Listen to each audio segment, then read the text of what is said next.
नमस्कार दोस्तों, हमारी आज की कहानी का नाम है चिंता। कमलेश जी की पुत्र वधू की डिलीवरी का पूरा समय चल रहा था। वो इस बात से बहुत चिंतित थे कि आखिर बहू की डिलीवरी के वक्त उसे संभालने वाला कोई नहीं है।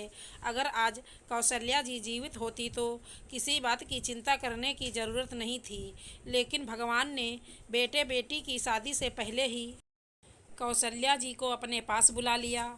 अब वो किससे कहें कि बहू की डिलीवरी के समय आने की। परिवार में वैसे तो कमलेश जी के भाई भाभी भी थे, लेकिन सिर्फ नाम के। इसी फिक्र में कमलेश जी गुमसुम बैठे थे। बहू अंजलि को डॉक्टर ने जो समय दिया था डिलीवरी का, उसी के अनुसार वो अपने और बच्चे के कुछ कपड़े जमाने लगी। अंजलि को भी यही चिंता खाए जा रही थी, डिलीवरी में कौन आएगा मुझे संभालने के लिए, क्योंकि पीहर में अंजलि के भी माता पिता नहीं थे, सिर्फ भाई भाभी थे, और भाभी भी अपने मायके जाने वाली हैं। अंजलि ने एक बार अपनी भाभी से बोला भी था कि भाभी, आपको मेरी डिलीवरी के समय आना होगा, आप ही संभाल सकती हो मुझे और मेरे परिवार को। लेकिन भाभी ने झट से मना करते हुए कह दिया कि देखो दीदी, मुझे मेरे मायके जाने का मौका साल में एक बार ही मिलता है। बस बच्चों की छुट्टियों के बहाने चली जाती हूँ, तो आप बस मुझे माफ़ करें। हाँ, जब आपकी डिलीवरी हो जाए तो गुड न्यूज़ दे देना। यही सोच सोच कर अंजलि का दिल बैठा जा रहा था, लेकिन करे भी तो क्या। तभी अंजलि का फ़ोन बजा। हेलो भाभी, मैं गरिमा, कैसी हो आप? आपकी तबीयत अब कैसी है? कब दे रही हो गुड न्यूज़? गरिमा ने कहा। गरिमा नाम सुनते ही अंजलि ने फ़ोन काट दिया। गरिमा दीदी का फ़ोन आज कैसे आ गया?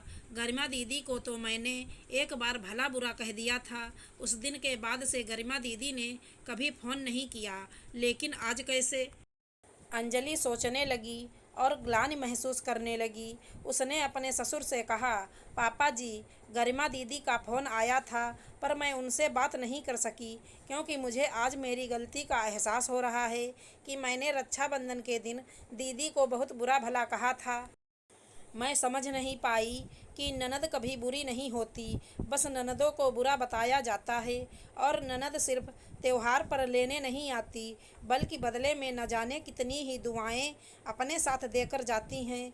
अंजलि की आंखों में पछतावे के आंसू थे।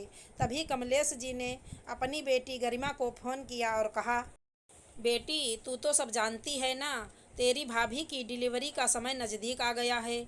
अगर तू तेरी भाभी की डिलीवरी पर आ जाए तो हमारी चिंता थोड़ी सी कम हो जाएगी। अरे पापा, मैं तो आपको खुद ही गुड न्यूज़ दे रही थी कि आप चिंता मत करो, मैं कल ही आ रही हूँ।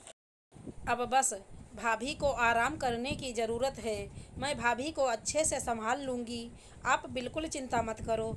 गरिमा की बातों में अपनी भाभी के प्रति बिल्कुल भी नाराज़गी नहीं दिख रही थी, बल्कि वो तो खुश थी और सोचा कि दीदी चाहती तो वो भी कुछ भी बहाना बनाकर आने के लिए मना कर देती।